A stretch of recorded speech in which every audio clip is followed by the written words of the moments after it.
नमस्कार, स्वागत है आपका हमारे इस खास प्रोग्राम विज्ञान पत्रिकाओं के माध्यम से विज्ञान संचार में। मैं हूं आपके साथ मनीष मोहन गोरे और आज की बातचीत का विषय है आईसीएमआर पत्रिका, स्वास्थ्य विज्ञान की पत्रिका। किसी भी देश का नागरिक अगर स्वस्थ है तभी वह देश प्रगति कर सकता है। अगर आमजन स्वस्थ और निरोगी है तो खुशहाल भारत का सपना साकार हो सकता है। भारत सरकार का स्वास्थ्य और परिवार कल्याण मंत्रालय स्वास्थ्य अनुसंधान की दिशा में महत्वपूर्ण योगदान देता है। स्वास्थ्य अनुसंधान के इस अहम दायित्व को पूरा करने की दिशा में भारतीय आयुर्विज्ञान अनुसंधान परिषद आईसीएमआर और स्वास्थ्य अनुसंधान विभाग डीएचआर की जिम्मेदारी है। आईसीएमआर की हिंदी मासिक पत्रिका आईसीएमआर पत्रिका में स्वास्थ्य से जुड़े शोध और उपलब्धियों की नवीन जानकारी दी जाती है। आज के इस प्रोग्राम में हम पत्रिका के सफ़र, महत्वपूर्ण पड़ाव, लेख सामग्री, उपलब्धियों और भावी योजनाओं पर चर्चा करेंगे। इस बातचीत के लिए स्टूडियो में हमारे साथ दो अतिथि मौजूद हैं। आईसीएमआर प्रकाशन और सूचना प्रभाग की प्रमुख डॉक्टर नीरजा टंडन और आईसीएमआर पत्रिका के संपादक और वर्तमान में सलाहकार डॉक्टर कृष्णानंद पांडे। आप दोनों का इस प्रोग्राम में स्वागत है। आइए चर्चा की शुरुआत करते हैं। सबसे पहले मैं डॉक्टर नीरज टंडन मैडम से बात करना चाहूँगा। पहले सवाल की तरफ हम बढ़ते हैं और जैसा कि हमने जाना कि यह पत्रिका स्वास्थ्य की एक प्रमुख पत्रिका है और भारत जैसे विशाल देश में स्वास्थ्य को लेकर पत्रिकाओं की खासी कमी है और ख़ास तौर पे हिंदी में ऐसी पत्रिकाएं देखने को नहीं मिलती और उन गिनी चुनी पत्रिकाओं में आईसीएमआर पत्रिका का स्थान आता है।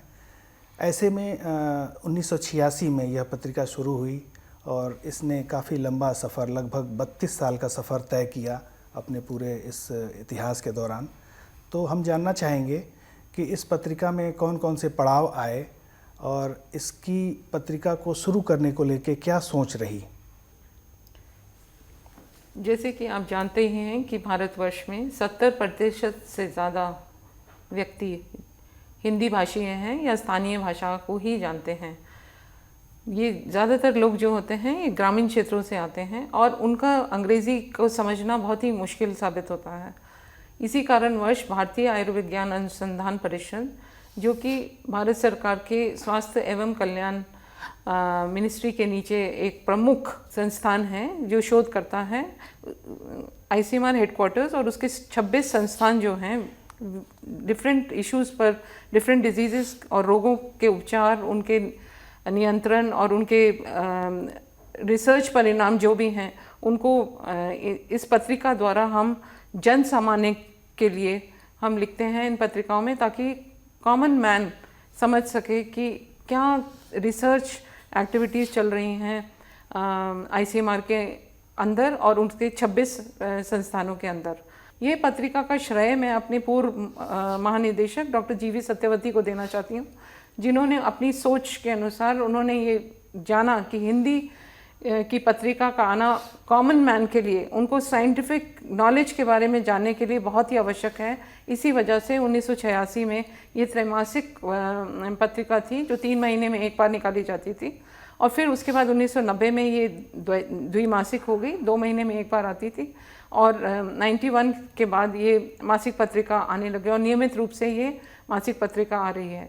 ये पत्रिका क क्षेत्र के जो राज्य हैं जैसे उत्तर प्रदेश, मध्य प्रदेश, हिमाचल प्रदेश, छत्तीसगढ़, उत्तराखंड, झारखंड, दिल्ली, अंडमान निकोबार आइलैंड्स, इन क क्षेत्रों के लिए बहुत ही ज़रूरी पत्रिका है, जिससे आम आदमी जानकारी प्राप्त कर सकता है कि रिसर्च का क्या मुद्दा चल रहा है।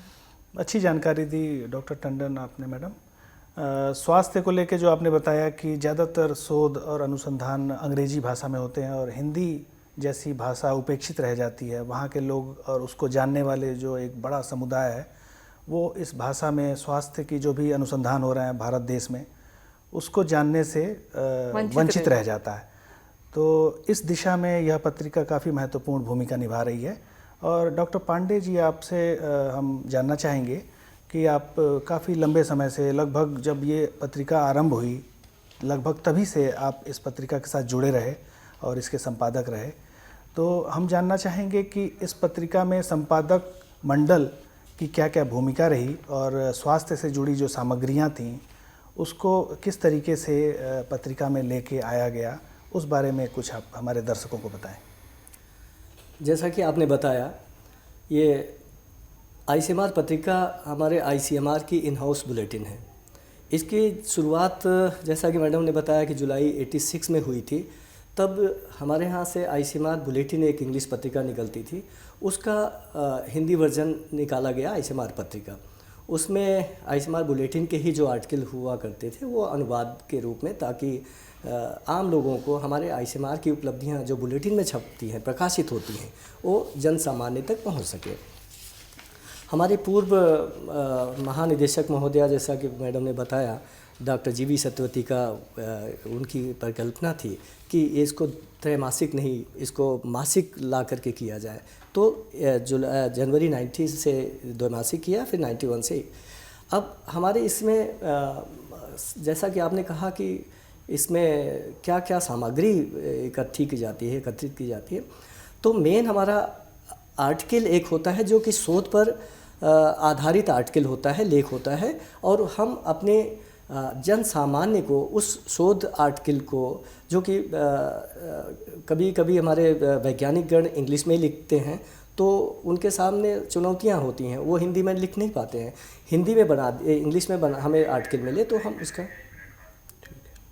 हिंदी में हम उसका रूपांतरण करके और फिर उसकी एडिटिंग वगैरह करके। अनुवाद की भी काफ़ी चुनौतियां होंगी उसमें, जो शब्दावली है वो किस प्रकार होनी चाहिए, अंग्रेजी में अलग, हिंदी में अलग, और एक शब्दावली आयोग भी है जिसकी प्रामाणिक शब्दावली का प्रयोग करना विज्ञान संचार में एक जरूरी आवश्यकता है।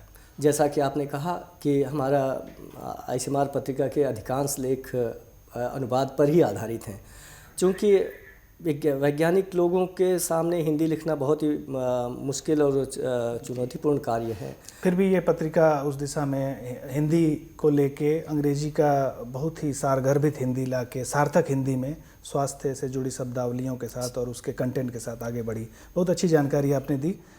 इस चर्चा को हम जारी रखेंगे और एक छोटे से ब्रेक के लिए हम चलते हैं। ब्रेक के बाद लौट के इस चर्चा की हम दोबारा से शुरू करेंगे।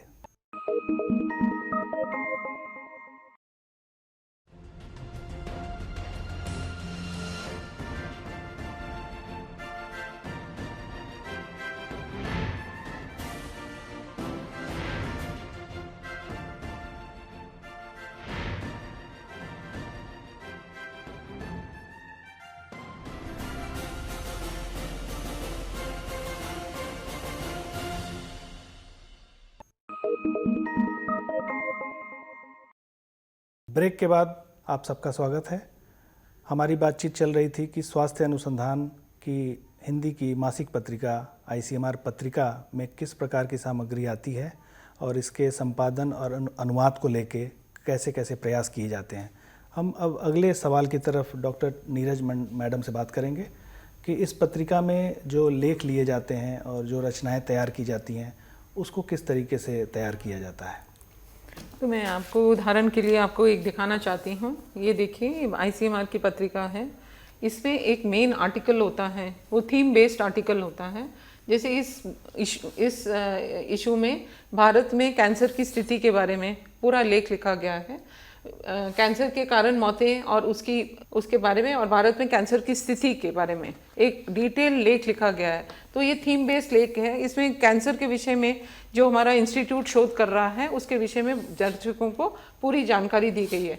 उसके बाद हम भारतीय आयुर्विज्ञान अनुसंधान परिषद के जो समाचार हैं वो नियमित रूप से इस बुलेटिन में देते हैं, ताकि सभी को जानकारी मिले कि क्या क्या शोध प्रतिक्रिया इस अनुसंधान में चल रही हैं। उसके बाद राष्ट्रीय एवं अंतर्राष्ट्रीय वैज्ञानिक गतिविधियों में भारतीय आयुर्विज्ञान अनुसंधान परिषद के वैज्ञानिकों की भागीदारी के विषय में और वहाँ से प्राप्त हुई रिपोर्ट के बारे में हम जिक्र करते हैं कि देश विदेश में आज लेटेस्ट क्या चीज़ें चल रही हैं। भारतीय आईसीएमआर के परिषद के प्रकाशन हम समय समय पर अपने दर्शकों को जानकारी देते हैं कि कौन सी नई पुस्तकें आईसीएमआर ने पब्लिश किए हैं, ताकि वे भी जान सकें। ये बहुत अंग्रेजी भाषा में भी होती हैं और हम चाहते हैं कि इनका हिंदी अनुवाद भी हो और समय समय पर हम इनके हिंदी रूपांतरण भी करते हैं इन किताबों का। दूसरी बात है, हम साइंटिस्ट को इनकरेज करते हैं कि वो ओरिजिनली ही हिंदी में लिखें, ताकि अगर वो हिंदी में लिखेंगे तो हमें ज़्यादा मुश्किल नहीं होगी और उसको हम एज सच उनके थॉट्स को हम उसको एज सच ही इस पत्रिका में उतार सकेंगे, और ताकि इसकी पत्रिका की क्वालिटी जो है वो बढ़ी रहे और ये बहुत बहुत लोगों तक ये पहुंच सके। अच्छी जानकारी आपने दी कि हिंदी में किस प्रकार से स्वास्थ्य को लेके आईसीएमआर संकल्प के साथ काम कर रहा है, और उस पत्रिका के माध्यम से जितने संस्थान हैं आईसीएमआर के, वहाँ जो भी गतिविधियाँ हो रही हैं, जो भी शोध चल रहे हैं, उनकी जानकारी हिंदी में इस पत्रिका के माध्यम से दी जाती है। अब अगले सवाल की तरफ चलते हैं डॉक्टर पांडे जी से कि इस पत्रिका में जो कंटेंट हैं उसको तैयार करने में अंग्रेजी, जैसा कि मैडम ने बताया कि अंग्रेजी के साथ साथ हिंदी में भी कई बार वो लेख मंगाए जाते हैं और उसको एज इट इज़ प्रकाशित कर दिया जाता है। तो ये जो इसके कंटेंट है, इसको लेके आपको कभी कोई दिक्कत आई? और दूसरा, अंतर्राष्ट्रीय स्तर पे जो कोई स्वास्थ्य को लेके कोई मुद्दा है जो पूरी दुनिया पे जिसका प्रभाव है भारत के साथ साथ, और भारत में भी असंचारी रोग जैसे कि डायबिटीज़ और मधुमेह की तरह, इसको लेके एक जनमानस को आगाह करने के लिए पॉपुलर आर्टिकल इस पत्रिका में प्रकाशित होते रहे होंगे, कुछ विशेषांक भी आते होंगे। इन मुद्दों को लेके आप हमारे दर्शकों को अपने विचार साझा करें। जैसा कि आपने बताया, हमारे देश में अक्सर कुछ न कुछ विषय महामारियों का प्रकोप हो जाता है। जैसे निपा वायरस हुआ, रूबेला वायरस हुआ, तो हमारे वैज्ञानिक वहाँ अगर जा रहे हैं और वह कुछ कार्य कर रहे हैं तो हमारे ये प्रयास रहता है कि वहाँ से हम वो रिपोर्ट अपने पाठकों को, हिंदी पाठकों को भी हम उनको पहुँचाएँ।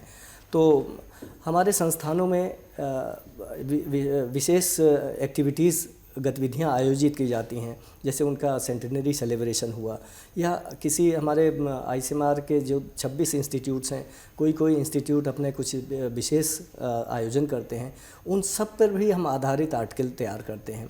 और विगत में 8-9 हमारे विशेषांक ऐसे रहे हैं जो कि हमारे आईसीएमआर के संस्थानों के हिस्ट्री के बारे में, उनकी शुरुआत कैसे हुई, क्या काम हुआ, उनके वैज्ञानिकों ने क्या काम किए, तो आईसीएमआर पत्रिका में हम इस तरह से विशेषांक प्रकाशित किए हैं। जैसा कि आपने बताया, चुनौतियां हैं। हमें अधिकांश लेख जो हमें इंग्लिश से ही करके हिंदी में तैयार करने होते हैं, और वैज्ञानिकों द्वारा हिंदी का लेखन बड़ा टफ महसूस होता है।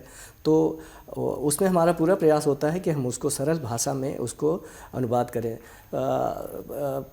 शब्दावली आयोग द्वारा जो शब्दावलियाँ दी गई हैं, उनसे हम बहुत सारी हेल्प लेते हैं, और उनसे मेरा प्रयास होता है कि कभी कभी उनके जो काफ़ी कठिन होते हैं, तो उसको जस का तस लेके या उसकी अंग्रेजी साथ में लिख सकते हैं। उसका अंग्रेजी करके उसको इंग्लिश का जो हम कोशिश करते हैं, फिर उसको हम पहले डेफिनेशन अच्छी तरह से पढ़ें और समझें, फिर हम उसको एक्सपेंड करके, उसको विस्तारित करके आम आदमी को बताएं। कई बार कोई अंग्रेजी शब्द जिसकी हिंदी उचित हिंदी नहीं है, तो उसको ऐसे ही हम अंग्रेजी में उसको देवनागरी में लिख के उसकी व्याख्या कर देते हैं। बिल्कुल ऐसे ही होता है। तो अब जैसे हीमोग्लोबिन है, हीमोग्लोबिन का कोई वर्ड नहीं होगा। मलेरिया है, इंग्लिश वर्ड है, अब मलेरिया का हिंदी कोई नहीं है, तो हमें उसी भाषा में, जो कि आम प्रचलित भाषा हो गई है, सबको उसी भाषा में समझाना है।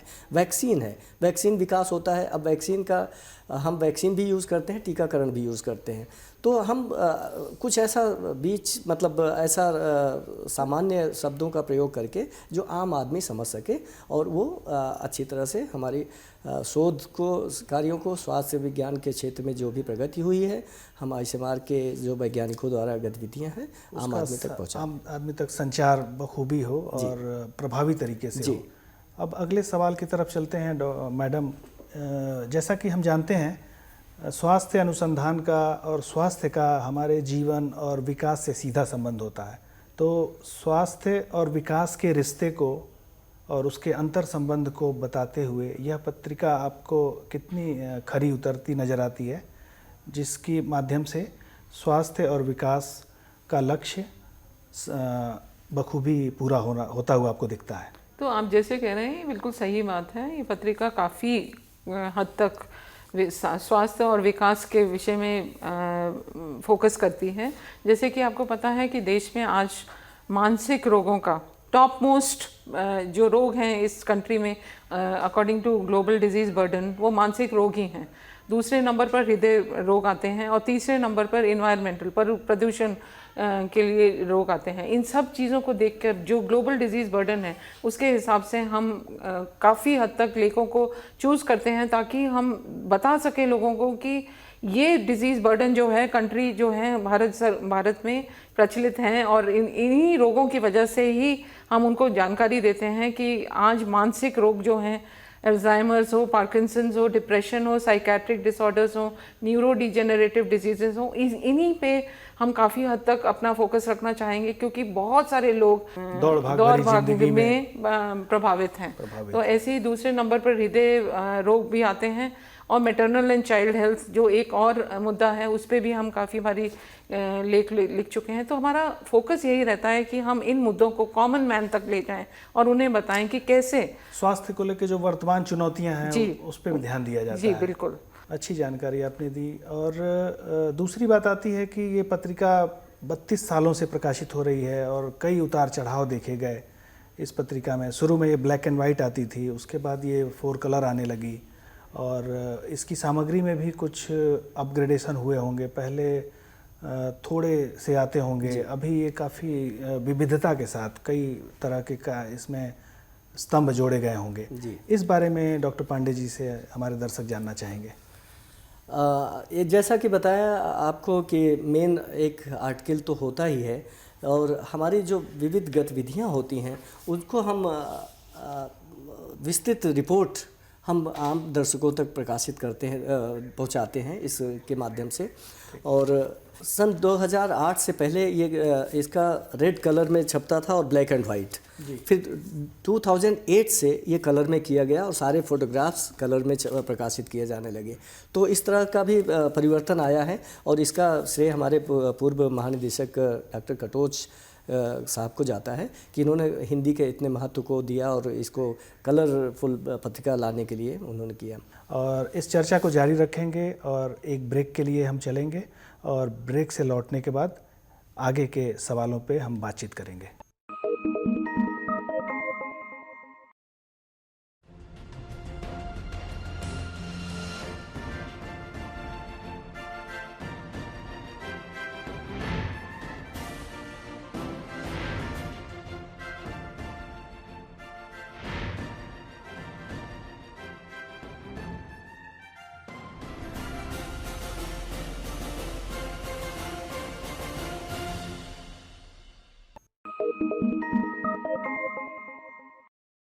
ब्रेक से लौट के दोबारा स्वागत है आपका इस कार्यक्रम में जिसका नाम है आईसीएमआर पत्रिका, जिसमें हम चर्चा कर रहे हैं भारत के स्वास्थ्य और परिवार कल्याण मंत्रालय की ओर से एक संस्थान लगातार काम कर रही है आईसीएमआर, और उसकी हिंदी पत्रिका आईसीएमआर पत्रिका जो कि पिछले 32 वर्षों से लगातार प्रकाशित हो रही है।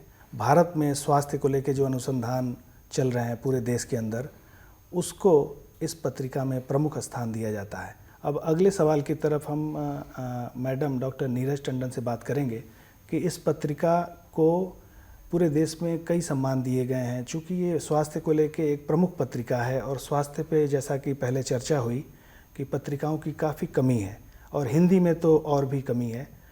तो हम जानना चाहेंगे कि इस पत्रिका को और इसके कंटेंट को लेके पूरे देश में किस तरह की प्रतिक्रिया है और लोग इसे किस प्रकार लेते हैं। इसे कई सम्मान भी मिले हैं, उस बारे में हमारे दर्शकों को आप बताएं। तो आईसीएमआर पत्रिका को मिलेनियम विश्व हिंदी डे 2000 में तत्कालीन स्वास्थ्य मंत्री श्री सीपी ठाकुर ने सम्मानित किया था इस पत्रिका को, और तब हमारे महानिदेशक डॉक्टर पदम सिंह थे जिन्होंने ये ट्रॉफी और ये सम्मान आईसीएमआर पत्रिका के लिए लिया था। इसके अलावा हमारे पास कई प्रमाण और सम्मान पत्र हैं, आप देखेंगे जो इस पत्रिका को दिए गए हैं। ये बहुत वेलकम एडिशन है पब्लिक के लिए, जो कि इसको बहुत ध्यान से और बहुत रुचि से इस पत्रिका को पढ़ती है।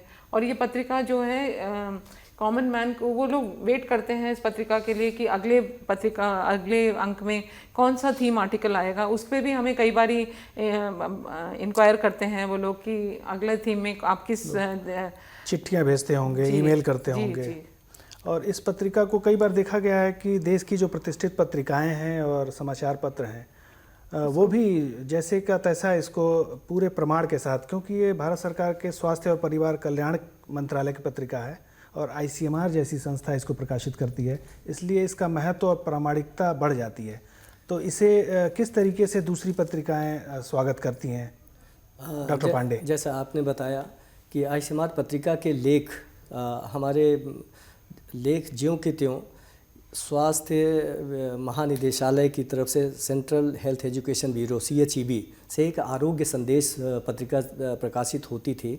उसमें हमारे पत्रिका के आर्टिकल ज्यों के त्यों हिंदी में प्रकाशित किए जाते थे। हालांकि उन्होंने परमिशन लिया हुआ था, हमारे DG हमारे प्रमुख महोदया ने परमिशन दिया था, तो उससे और प्रचार प्रसार भी बहुत हुआ है। इलाहाबाद से एक हिंदी विज्ञान पत्रिका निकलती है विज्ञान, जिसमें कि बहुत उसका भी प्रचार प्रसार बहुत ज़्यादा है। तो विज्ञान में भी आईसीएमआर पत्रिका के बहुत सारे लेख ज्यों के त्यों प्रकाशित हुए हैं। तो हमें इस तरह से और अच्छा एक तरह से प्रसन्नता होती है कि और माध्यमों से भी हमारे आईसीएमआर पत्रिका के लेख जो है प्रसारित होते हैं। और इसके अलावा प्रिंट के अलावा हमारी पत्रिका आईसीएमआर की वेबसाइट पर भी उपलब्ध है, तो इसका प्रचार प्रसार इससे भी ज़्यादा सुनिश्चित होता है। बहुत सारे पत्र आते हैं जो कि हमारे मेलिंग लिस्ट में अपने जुड़ने के लिए, और हम जहां तक संभव हो सकता है हम उनको पत्रिकाएं भेजते हैं। बहुत सारे विद्यार्थी भी जुड़ते होंगे और जी। अपनी क्वेरी देते होंगे, कुछ पूछते मेडिकल होंगे। कॉलेजेस में भी ये पत्रिका को भेजा जाता है। ये बहुत भारत में जितने भी मेडिकल कॉलेजेस हैं उनमें महत्वपूर्ण बात पत्रिका है। ये तो इस पत्रिका की जो प्रतिक्रिया है पाठकों की, वो मेडिकल के स्टूडेंट भी हो सकते हैं और मेडिकल कॉलेज के प्रोफेसर, स्वास्थ्य को लेके जिसको भी रुचि है वो सभी लोग इसको पढ़ते होंगे, ऑनलाइन और ऑफलाइन। जी। तो ये पत्रिका जो प्रतिक्रिया आती है वो आपको किस तरीके से मोटिवेट करती है? मुझे बहुत एक तरह से प्रोत्साहन मिलता है। अभी विगत वर्ष एक आर्टिकल आया था हीमोफीलिया पर, जो कि हमारे मुंबई स्थित प्रजनन अनुसंधान संस्थान के वैज्ञानिकों ने लिखा था। तो उस पत्रिका के बारे में मुझसे जानकारी मांगी गई कि इस हीमोफीलिया के बारे में और थैलेसीमिया के बारे में हमें जानकारी दें। तो चूंकि विशेषज्ञ हमारे वैज्ञानिक हैं, हमने उनसे संपर्क कराया और बाद में फिर हमारे पाठक से धन्यवाद भी मिला कि हाँ, हमें बहुत अच्छी जानकारी मिली और इसका श्रेय आईसीएमआर पत्रिका को जाता है। इस तरह से हमें प्रसन्नता भी होती है कि लोगों में जानकारी। ये पत्रिका काफ़ी लोकप्रिय है और लोगों को इससे लाभ हो रहा है, तभी वो ऐसी प्रतिक्रिया दे रहे हैं। अब हम आखिरी सवाल की तरफ चलेंगे और डॉक्टर मैडम से बात करेंगे कि ये पत्रिका को लेके आईसीएमआर भविष्य में किस तरह की योजना बना रही है और इसकी भावी योजनाएं क्या हैं? ये नियमित रूप से ये पत्रिका निकलेगी, मासिक पत्रिका है। और ये हमारे प्रेजेंट जो DG हैं डॉक्टर बलराम भार्गव, जो देश के प्रमुख कार्डियोलॉजिस्ट हैं, प्रोत्साहित करते हैं। वो बहुत ही प्रोत्साहित करते हैं इस पत्रिका को निकलने में। तो ये नियमित रूप से मासिक पत्रिका निकलेगी और हम चाहेंगे कि लोग जो साइंटिस्ट हैं वो अपने ओरिजिनल आर्टिकल्स हिंदी में हमें भेजें ताकि हम इसका स्टैंडर्ड थोड़ा और भी ऊपर कर सकें। बहुत बहुत धन्यवाद आप दोनों का, आप इस स्टूडियो में आए और स्वास्थ्य पत्रिका आईसीएमआर पत्रिका को लेके इतनी सार्थक चर्चा हुई। बहुत बहुत धन्यवाद। Thank you. आपको हमारा कार्यक्रम कैसा लगा? आप अपनी राय और सुझाव हमें नीचे दी गई ईमेल ID पर भेज सकते हैं। तब तक के लिए हमें दीजिए इजाज़त। नमस्कार।